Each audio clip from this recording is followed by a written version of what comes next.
Good morning, friends. In John 8:44, Jesus said the devil was a murderer from the beginning and has nothing to do with the truth because there is no truth in him.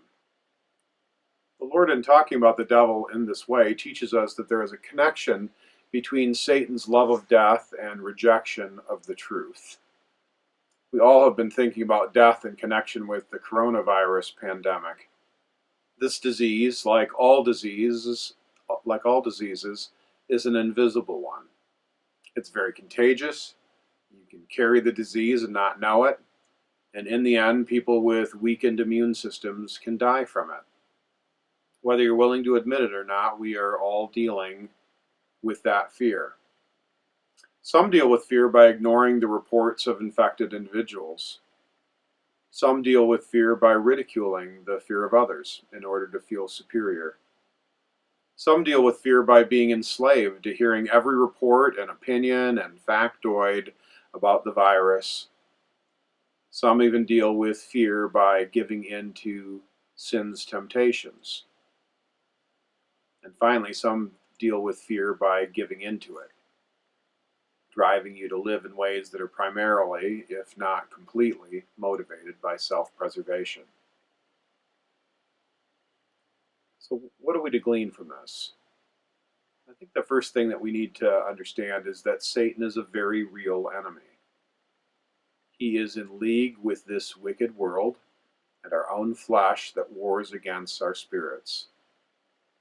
So the first thing I want to remind you of is the reality and power of the devil to alter our commitment to live primarily out of love for others. You know, Peter aptly describes our adversary, the devil, as a prowling lion, looking at Christians as prey to take down. Ask God to reveal how a fear of death may be causing you to speak in certain ways, behave in certain ways that are not worthy of his people, not worthy of his witnesses to his son's decisive victory over the grave. I began by quoting Jesus' words from John chapter 8. A few verses before that passage, in verse 44 that I quoted earlier, in verses 31 and 32, Jesus began by saying these very famous words that are so helpful to us in a time like this. Jesus said, "If you abide in my word, you are truly my disciples, and you will know the truth, and the truth will set you free." Friends, Satan fights against us with his best weapon, the fear of death. The fear that God has abandoned us, the fear that we have no hope of health and life and joy ahead of us. But Jesus went into the pit for us. He went into the darkness for us. He was forsaken by God for us. He even suffered and died for us, and we who abide in him, in his truth, we are set free from the fear of death. As you've read many, many times in the scriptures, God tells us not to be afraid. He is with us, and he calls us to continue to minister love and help and service to those who are in need.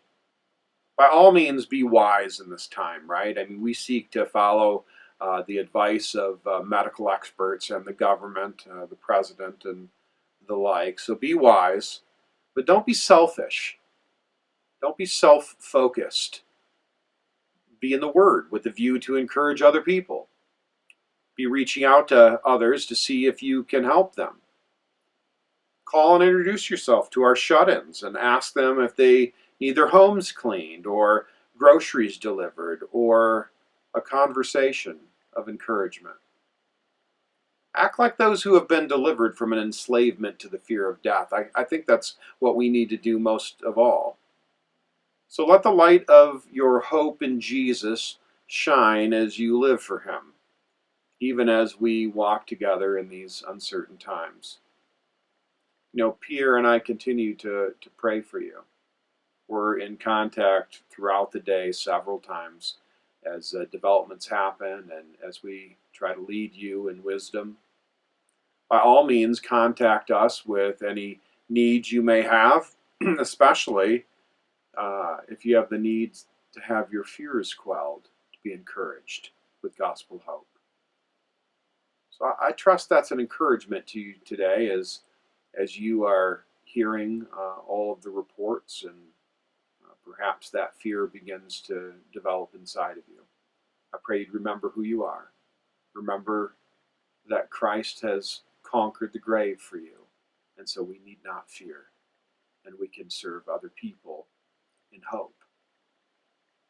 I also want to announce to you that in light of the governor and the president's urging to reduce severely the numbers of people gathering, we will regrettably be canceling all of our formal ministries. Now that includes our Sunday morning gatherings for worship for the next 3 Sundays. That's up to and including April 5th. So all of our formal ministries will be suspended. That includes Sunday school and worship gathering and youth group and family discipleship night activities and community groups and women's Bible study, training in the Word, and all of the other gatherings that we do as a church family.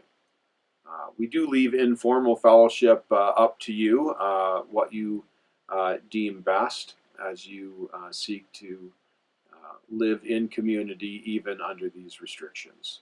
So be wise, but be focused on other people, and by all means trust in a God who loves you. And as we close, I just want to read the word to you in Psalm 46. This is God's word for you today. God is our refuge and strength, a very present help in trouble. Therefore we will not fear, though the earth gives away, though the mountains be moved into the heart of the sea, though its waters roar and foam, though the mountains tremble at its swelling. There is a river whose streams make glad the city of God, the holy habitation of the Most High. God is in the midst of her, she shall not be moved. God will help her when morning dawns. The nations rage, the kingdoms totter, he utters his voice, the earth melts. The Lord of hosts is with us, the God of Jacob is our fortress. Come behold the works of the Lord, how he has brought desolations on the earth. He makes wars cease to the end of the earth. He breaks the bow and shatters the spear. He burns the chariots with fire. Be still and know that I am God. I will be exalted among the nations. I will be exalted in the earth. The Lord of hosts is with us. The God of Jacob is our fortress. God be with you.